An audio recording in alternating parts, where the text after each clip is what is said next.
that I am going to read were developed in Mills College workshops. A couple of them have been published, 2 of them are in progress.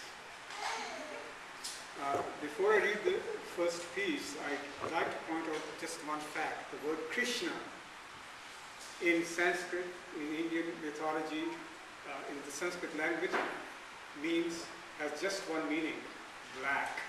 Yeah. So Lord Krishna is Lord Black Man. This piece is the flute song of Lord Krishna, the Black God Man. In the ambrosial hour of the earliest dawn, a gopi, an ivory white cowgirl, lying in her husband's bed, heard the flute song of Krishna, the Black God Man. She loosened the embrace of her sleeping husband, pushing away his heavy leg from hers. She stole away from the bed and put on her red sari. She ran past the tethered cows, the calf gawking soulfully at her. In the village square, she met a dozen of her women friends, each attired in a red sari. Singing softly a hymn to Usha, the god of dawn, they walked slowly to the river bank, the birds welcoming them as they passed tree under tree. At the river bank, they unwound their sari, folding it neatly. They placed the saris under the giant deodar tree. In a row, the tallest gopi's sari first. Completely nude, holding hands, they slipped into the river. The flute song resumed. Where the sound came from, they knew not. Splashing water at each other, the gopis frolicked till they started shaking in the cold water. One by one, they clambered to the bank. The tallest gopi, the first to reach the shore, shrieked. Her sari was gone. The whole row of saris had vanished. Perplexed, they stood under the tree. Always their saris were safe, exactly as they left them in a row. Speechless, they exchanged sad glances with each other, frightened by the image of having to make their way to the village nude. Suddenly the flute song became louder, as if coming from the treetop. Raising their head, they saw the black god man sitting on a branch, playing his flute, with the bundles of saris tucked in the crotches of the tree branch above his head.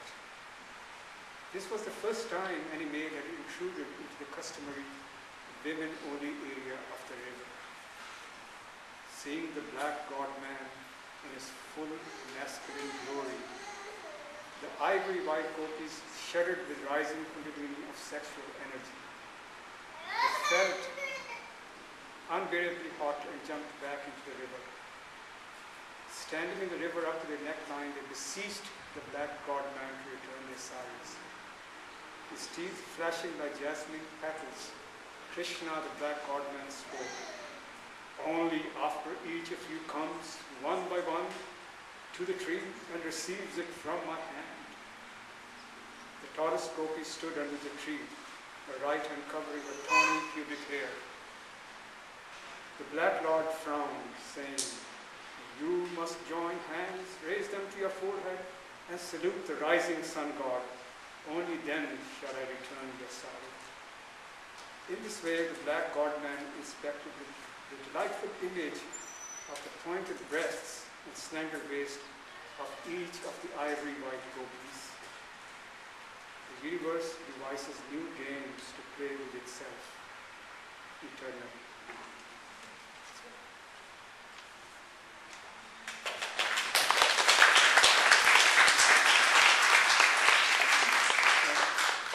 Because it's a kind of a exotic, setting of the story, I'd like to read a little bit about the background of this. The current scholarly consensus is that some 9,000 years ago, white people from the area in today's southern Ukraine suffered a massive flood with the Mediterranean Sea inundating their land. These people, who had recently invented agriculture and spoke what they came to be called by linguistic scholars as Proto-Indo-European language, migrated eastward to North India and westward to Europe. In North India, they subjugated the native people who were black and pushed them to South India. Over the millennia, mixing of the white and black races occurred, resulting in more than 1 billion white-black people.